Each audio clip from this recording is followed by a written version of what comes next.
Hello, everybody, and welcome back to the FCC Next Steps podcast. My name is Jordan. I'm lead pastor at FCC Monmouth. If we haven't met before, and again, this is podcast is all about us at FCC bringing you some content and some discipleship studies that don't necessarily fit into a Sunday morning context. We are in episode 2 or session 2 of a study through the book of Genesis, chapter 1, the creation story. We're actually focusing not on like a devotional read or kind of a apologetics focus on this book, but rather we are focusing specifically on the historical and literary analysis of Genesis chapter 1. So we're taking more of an academic dive into this story. Last session, we talked about the historical context, what was happening in the life of the author, Moses, what was happening in the audience's situation, ancient Israel, and specifically the situation of them traveling from Egypt as a land of idolatry into the land of Canaan, which was also filled with idolatry, and how they were supposed to navigate that temptation while also figuring out who Yahweh, their God, was and who they were supposed to be in light of the covenant they had with him. So that's the situation in the historical context. This session, we're going to be talking about the literary context. And what we mean by that is, as we mentioned last session, there were a lot of other nations and cultures that existed alongside Israel at this time. It's not like they lived in a vacuum and didn't have any exposure to anybody else. And each of these ancient cultures and civilizations had their own worldview, their own gods that they worshipped, their own stories and creation accounts. And Israel was familiar with all of these to some extent and to some degree, maybe not every individual, but as a collective nation, they were exposed to all these stories. And what we're going to find today as we look at the literary context, we're going to look at all of these other stories beside one another and look at the similarities that they have with one another and with Genesis chapter 1 and some differences too. And this session is really a lot of groundwork being laid still. We're not going to get into the text itself, but it's important to be aware of all these other stories, not just their existence, but some of the details and themes that show up. Because when we do get into the text next session, we're going to see that maybe the heart of this story and its message requires that we be aware of the worldview of the time. And I'll just go ahead and spoil it a little bit. Part of the power of Genesis 1 is how it takes these elements and these themes from these other stories and sort of turns them on their head. It's a really clever, sophisticated way that it does this. So anyway, we're going to get into literary context today. And the first thing we need to talk about is the Bible as literature. Sometimes people really are hesitant to treat the Bible as literature. I mean, we know it is. It's a book. We read it. It's words on a page, right? But because it's the Bible, we don't want to view it as literature because we see that almost as bringing it low or making it too mundane, and it's supposed to be up on this high level. And we can revere the Bible, we can respect the Bible and honor its the holy nature of its teachings, while still acknowledging that it is, excuse me, it is a piece of literature. It's really many pieces of literature collected together. And recognizing that means that we also acknowledge all literature follows certain rules, even the Bible. And primarily when we say that, we're talking about an issue of genre. Genre is a term. It describes a collection or a type of something. You might think of a movie. There's different genres. There's action, there's suspense, there's romance. The same thing is true of literature. There are different genres, different types of literature. And every type of literature follows its own set of rules and expectations. That's what makes it that particular genre. For example, poetry. Poetry is a genre and it follows certain rules. Particularly Hebrew poetry, like we see in the Bible. And maybe you've noticed this. If you read through the Psalms, you'll read a line and it'll say something. And then oftentimes in the next line, it will say something very similar, but maybe slightly different or maybe a little more developed. And then it will go to the next line and that pattern continues. This is characteristic of Hebrew poetry. If we're thinking English terms, poetry we oftentimes think as maybe including rhyme, but not necessarily. We do expect poetry would use a lot of figurative language, simile, metaphor, analogy, and so on. We would expect English poetry to follow perhaps a certain timbre or a certain syllabic rhythm. Shakespeare, he wrote in iambic pentameter a lot of times. And so there's different qualities that define what a piece of literature is by a genre. Another example might be a mystery novel. With a mystery, we would expect there to be a setup and a tension, and then we would expect there to be intrigue and some lack of clarity throughout the narrative. And then we probably would expect some sort of big reveal or twist at the end. That's characteristic of a mystery. That's what makes it a mystery, are those rules. Sometimes genre includes, or a type of genre might be something we haven't ever considered before. For example, a recipe. A recipe is literature. It's a recipe card. It's words on a page for us to read. And we might not consider that a genre, but it has certain rules that it follows. It's going to describe the dish that you're making. It's going to give clear instructions as to the amounts and the ingredients and the steps needed in order to produce this dish. You're probably not going to find, at least I hope you don't find, some big reveal or some twist at the end of the recipe card, because this isn't a mystery. We don't want a mystery when we're trying to make green bean casserole or something. We want it to be very clear. And so genre is really important.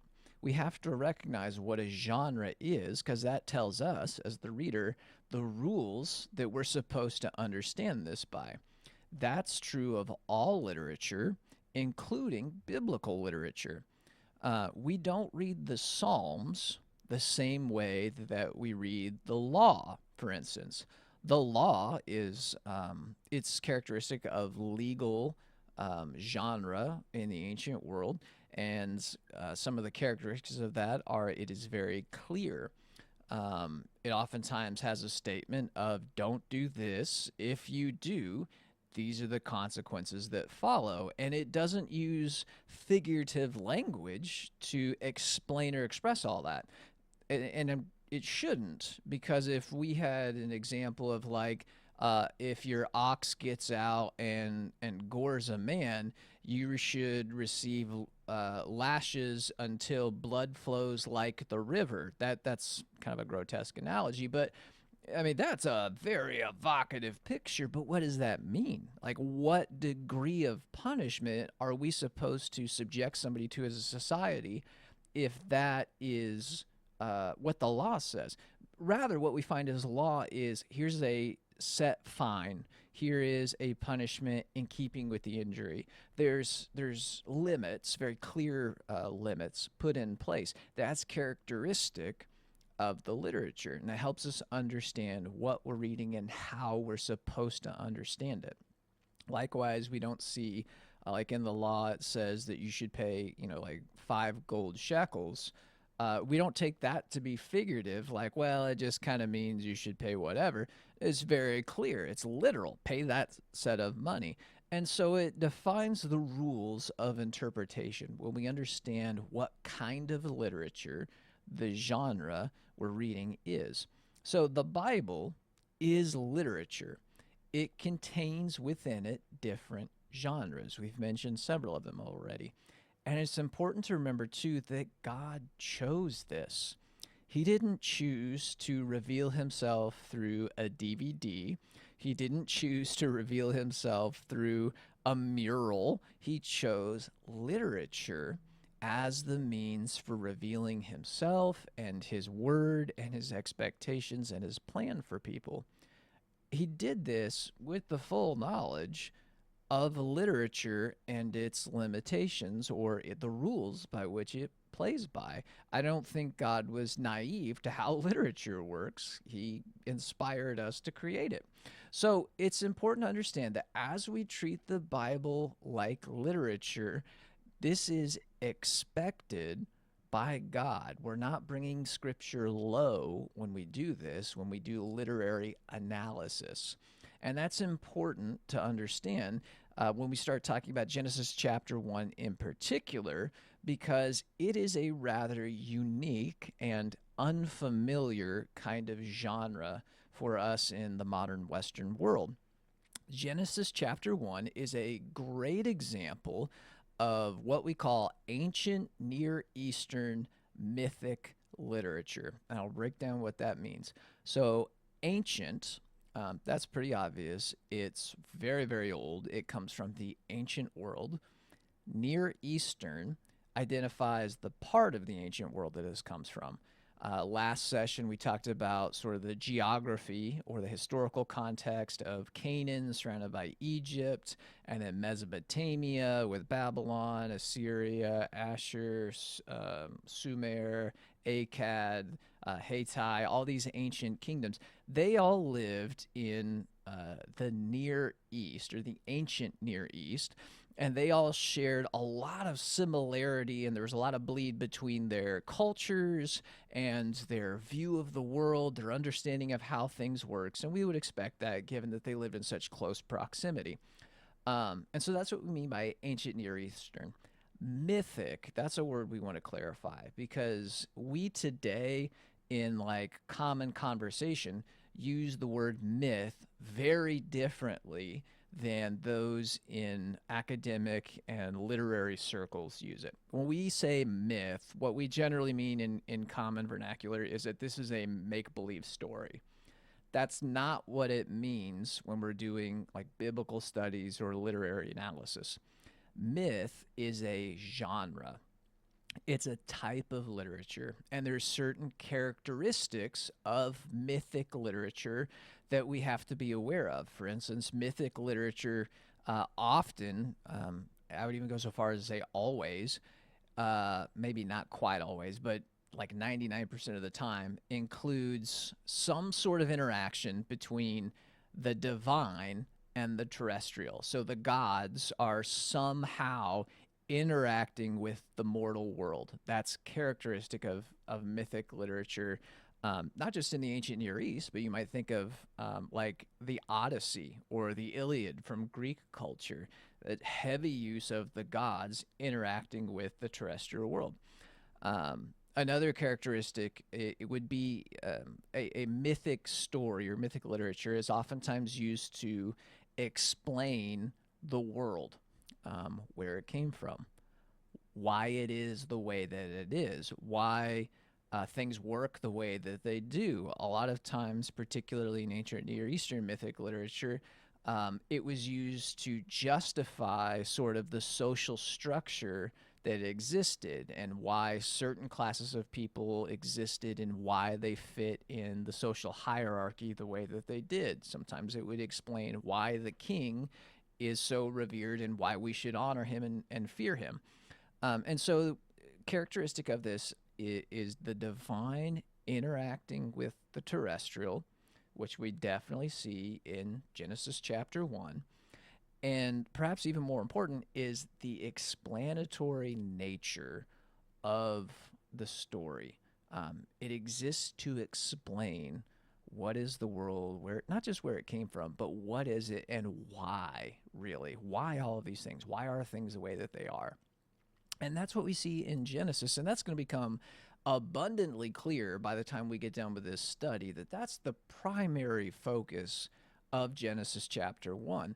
Now, we're going to look at a few examples of ancient Near Eastern mythic literature from three cultures. Egyptian culture, Sumerian culture, and Akkadian culture. And we're just going to do a very brief kind of synopsis of these stories. But they're very influential in the ancient world, and you're going to notice a lot of parallels between these stories and the story of Genesis chapter 1. We'll talk about why that is. We'll talk about what that means, what that doesn't mean before we wrap up. But I want us to have some familiarity with these stories because as we go further into sessions and further into the text, it's important these are in the back of our minds so that we can identify the parallels and really start to draw some significance out of that. So I'm going to switch over to another screen. If you're just listening to this, that doesn't make any difference to you whatsoever. But this is just a plain old Word document. So let's start with Egyptian culture. So Egypt, we think of it as United Kingdom, and at one point it became a United Kingdom, but early on in its existence, there are really two different kinds of kingdoms. There's a Northern Kingdom and a Southern Kingdom, and we have creation accounts that come out of both of them. In one, we call it the Heliopolis creation account, and in that, the god Atum creates the 9 gods of the Ennead. And the Ennead you could think of as just sort of like the high council of gods. So Atum, the creator god, he makes the 9 kind of primary gods. And here's why this story is important. It helps us understand how ancient people saw the world. It's from these 9 gods that the rest of creation emerges. And it's important to understand that the gods don't make inanimate things like the sun. That the physical world is a manifestation of the gods. So if I were to like look up at the sun, I'm not looking at a ball of burning gas billions of miles away. I'm looking at the manifestation of Ra, the sun god. And so in this way, the gods were sort of trapped in creation, which is very different from how Genesis talks about creation. It talks about the creation of inanimate things. Nothing in the Genesis story has divine connotation outside of God. And so it's a very different view on the world in Genesis, and yet it still has some parallels in that Atum speaks these gods into existence, and then they sort of come into being progressively, similar to how we see creation in Genesis 1 come into being progressively. Another Egyptian story is the Memphis creation account. And I get confused. I think Memphis was the southern kingdom, but don't quote me on that. But in this account, Ptah is the craftsman god. He speaks the Ennead into existence, again, speaking into being the same way that God spoke creation into being. It is worth noting that other traditions of this story involve the use of bodily fluids, and I'll leave that to your imagination. It's pretty gross, but that was very common in a lot of these stories too, is sort of some things that we would consider to be a little uncouth.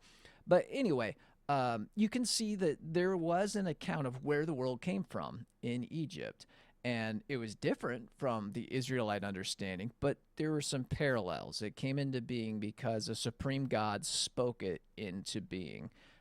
Difference being, in Egypt, they spoke other divine beings into existence.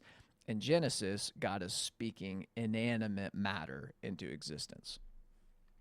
Another culture, the Sumerian culture, this becomes a little more significant to the context. One story from Sumeria is called Enki and the Ordering of the World. So Enki is one of, if not the supreme god in the Sumerian pantheon, and he gives gods their various functions that will in turn enable the land to function. And this is important to note that he's not giving them a job that says, like, this is what you're to perform. He's giving these gods an existence, and their very existence is their function. And this is comparable to the way that God looks at the various aspects of his creation, and he gives them a function. As we read through the text, for example, we're going to read that he creates the vault, or the expanse in the sky. We'll talk about that word in particular next session.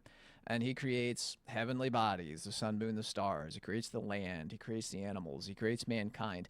And every time he makes one of these things, he gives it a function. For example, the heavenly bodies, sun, moon, and stars. He says, you are to denote times and seasons. That's what you do. That's your reason for existing in the universe. That's what Enki does to the gods. Again, there is similarity of speaking into existence, of assigning function, but the big difference is in Sumerian culture, the gods are what receive the function. In Israelite culture, inanimate matter receives the function. So it's sort of, even though it's mythological literature, it's sort of demythologizing the world around them, if that makes sense. Another Sumerian story, the Song of the Hoe. So Enlil is another high-ranking god in Sumerian pantheon. And Enlil uses a hoe to separate heaven and earth. So there's some parallel there, as where it says God's created the heavens and the earth. And then Enlil all uses that same hoe to sprout humans from the ground. That's comparable maybe to where God scoops up earth and breathes the breath of life into it. And that's a very common theme and image throughout all these stories, really, is that people often find their origin from the ground. The gods take clay, as in the next story, or earth, or mud, and a lot of times they'll mix some sort of bodily fluid in it, blood or saliva or reproductive fluids or whatever, and that's where people come from. We already kind of alluded to it, but the next story in Sumerian culture worth noting is called Enki and Ninmah, and this is kind of an important one. So the gods are really dissatisfied with their labor. They're just tired of working all the time. And so they make people in order to relieve them of their duties. And so they take some clay and they fashion people together. And then that kind of explains why people exist. We exist to serve the gods and to keep them satisfied and relieve them of their labors, is essentially the message that this story gives. But the story continues, and Enki, the creator, and Ninmah, this other super important god, they get into a contest. And so Ninmah takes clay, and she forms 7 individual people, but this time they all have a disability of some kind. And if I remember the story, I think one is blind, one is deaf, one is mute, one is lame, and I don't remember the other disabilities. But they take 7 disabled people, and Enki's job is to try to find some sort of function or place for them in the created world. And honestly, it's a rather cruel and demeaning story, because, spoiler, Enki does not find dignified jobs for the disabled individuals. And what that says, first off, it kind of shines some light on the value of humanity in the ancient world, particularly in this culture. Not everybody had the same value. It also kind of shines some light on just the nature of these stories. People were supposed to have a function, and if you didn't have the typical or expected function, you would fall lower in the hierarchy, and this story justified that. It explained, like if you were disabled in some way, it explained why you were in this tier of society, why this was the caste you belonged to, and how you actually kind of deserved, or it was fitting, that your life was so much harder. It explained this, not just to maybe disabled individuals, but to society as a whole. It gave order, as wrong as it was an order that it established and explained, and that order had divine origin, which meant it was justified and good. Maybe not good, but it was right and accepted. And so you can see maybe in that story a little clearer how mythic literature was so important in the ancient world, because it gave an explanation for where the world came from, sure, but why life was the way that it was.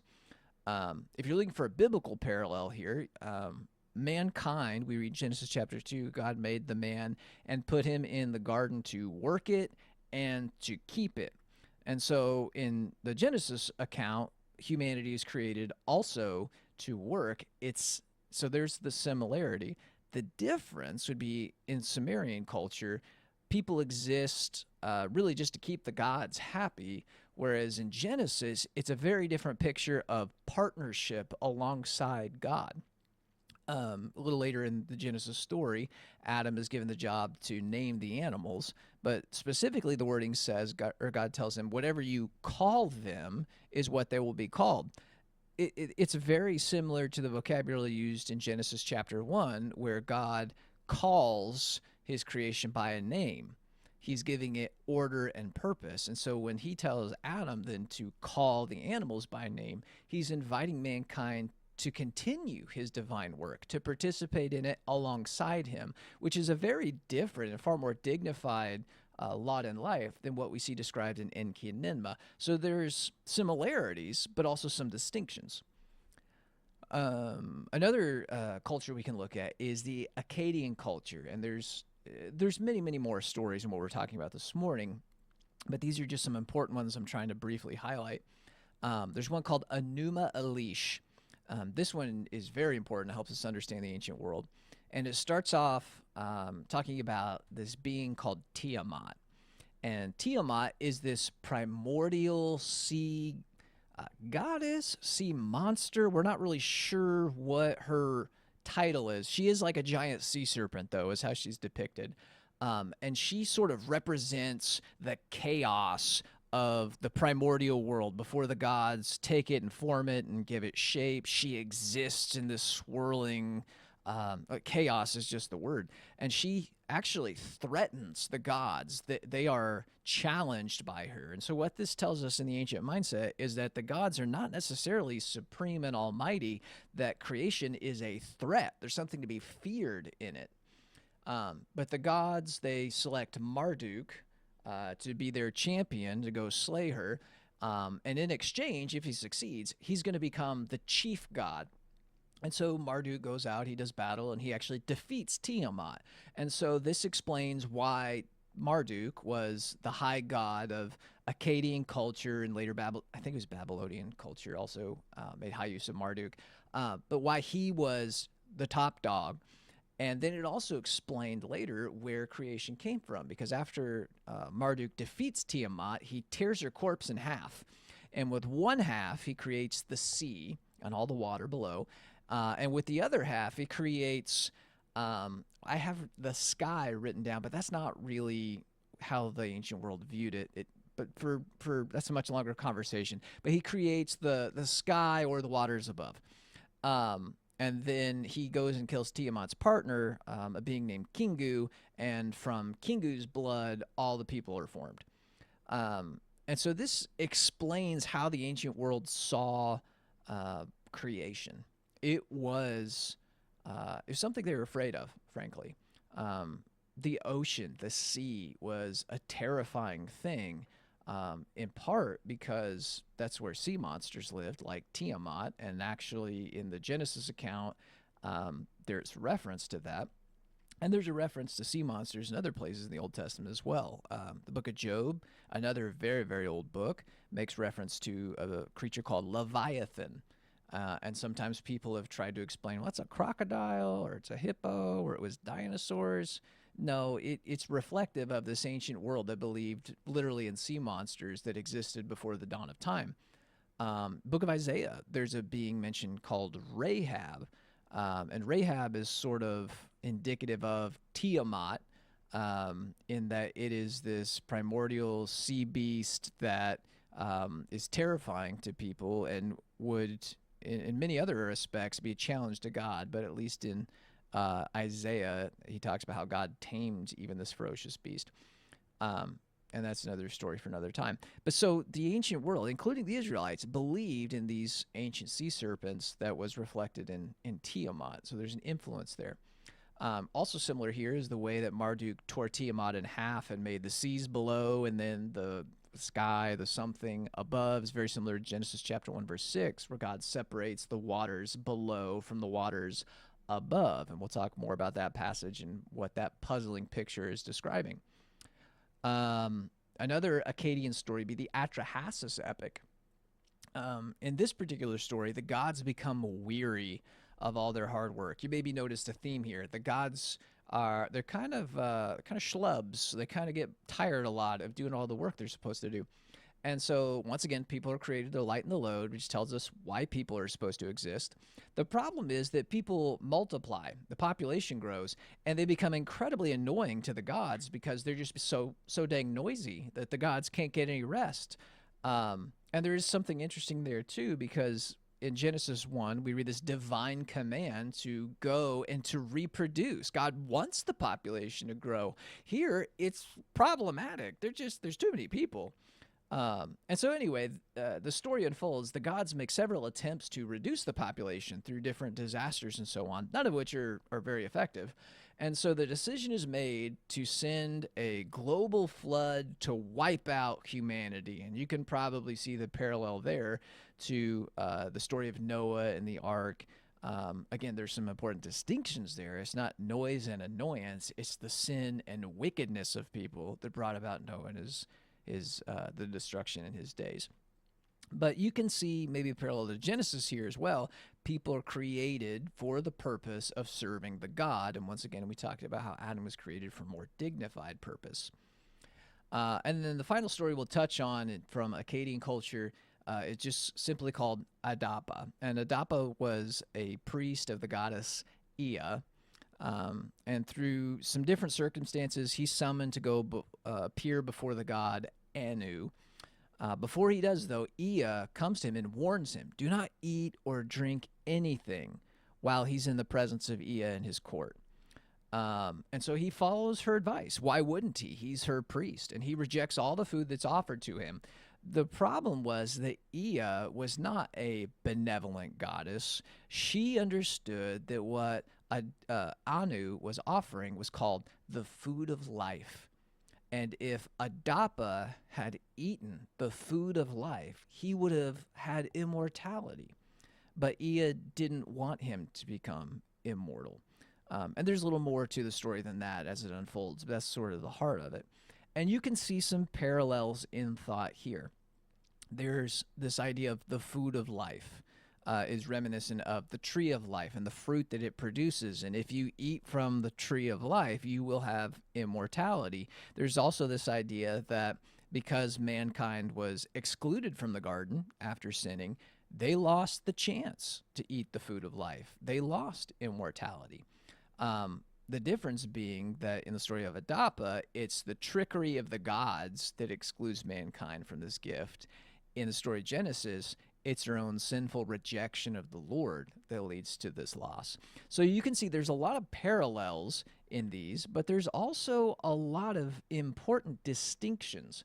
And we're going to highlight those as we go through the text and it unfolds. But again, I just want us to see that there were a lot of stories that existed alongside, but also prior to Genesis chapter 1 as we know it, because last week we talked about Moses and how he's the one who assembled these stories together in what we call the book of Genesis and the Pentateuch.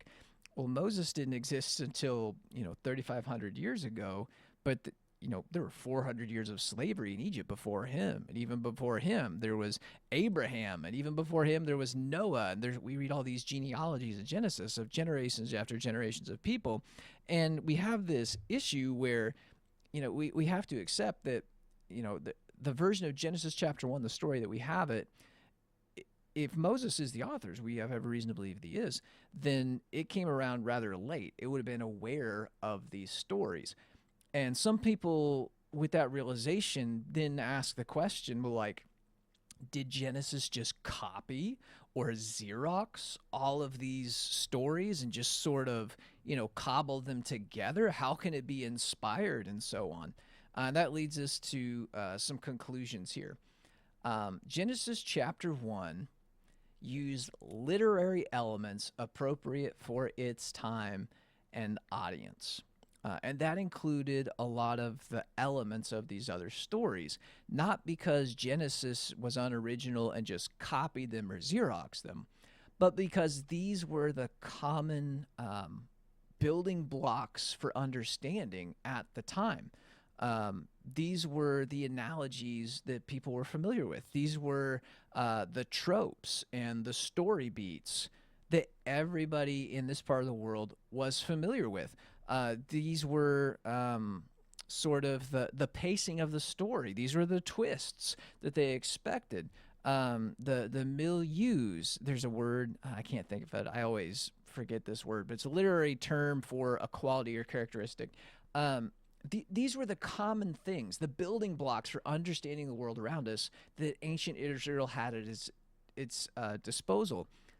We shouldn't expect them to use anything else.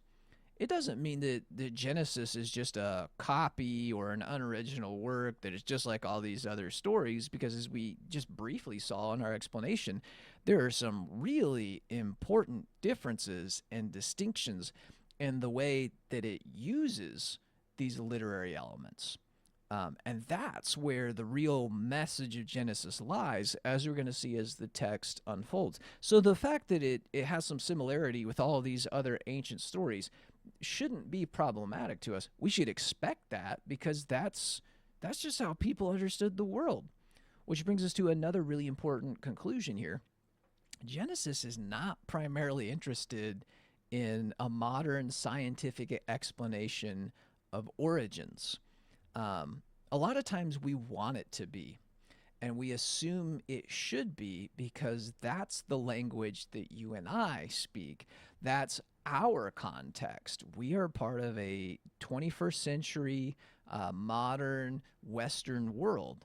And we have, as a society, experienced the scientific revolution. We've experienced the Enlightenment. We have experienced the Copernican revolution. We have experienced the development of DNA sequencing and looking. And we have this vast array of questions and expectations that we hold and carry that the ancient world just did not have.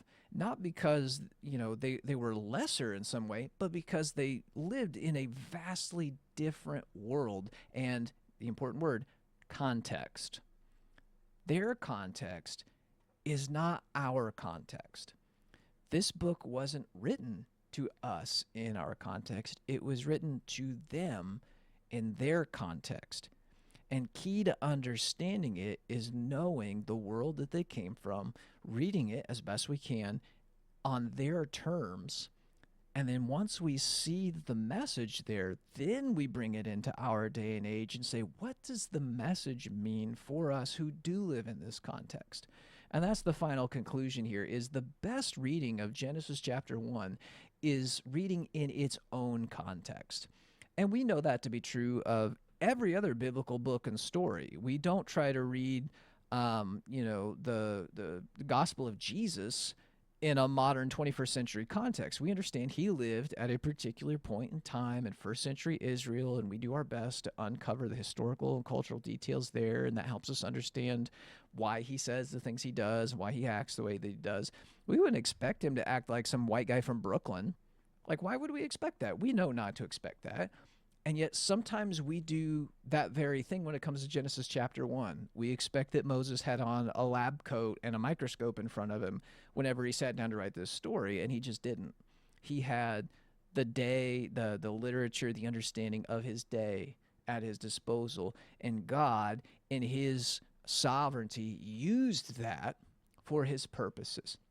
And that's going to lead into a very important discussion about something called accommodation, and we're going to talk about that in the next session. It's a very eye-opening concept that, it's humbling, but it really kind of leads us to a place of worship, too, of just the vastness and the goodness of God. But for this session, what I'm going to ask us to do, every once in a while, we're going to have homework. And for this session, I'm going to ask that we do a very easy homework assignment. Before you listen to the next session, read Genesis chapter 1. And I'd encourage you to read it in an unfamiliar version. Sometimes because this is such a familiar story, we have this tendency to just kind of read through it quickly or gloss over it because we're just so familiar and we know how it goes.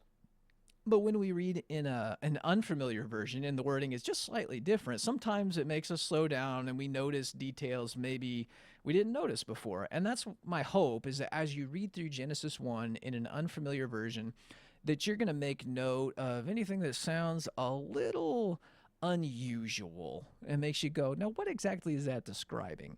And a good example of this, Genesis chapter 1, verse 6. I mentioned this earlier. Depending on what version you read, I like the NIV 84 because that's what my grandma gave me, and that's the Bible I read from.